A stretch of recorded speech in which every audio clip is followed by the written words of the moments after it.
Here's how to fix WhatsApp voice message sound problem.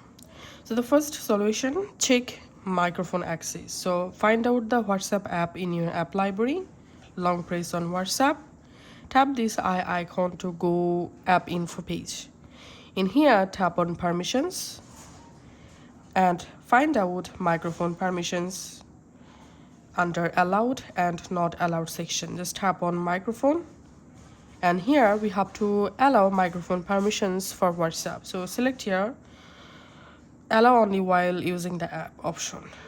After that, go ahead and try to recapture your voice message and check your microphone working or not.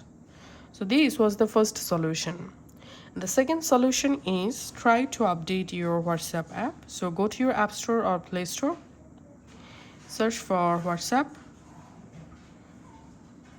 If you see any new update available, then go ahead and update the WhatsApp app. Sometime updating your WhatsApp app can fix this kind of glitches.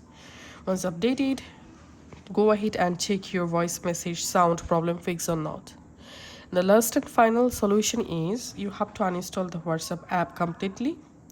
So uninstall the WhatsApp app, reinstall it, and log into your WhatsApp account, and hope now you will be able to easily send or record voice message without any sound problem.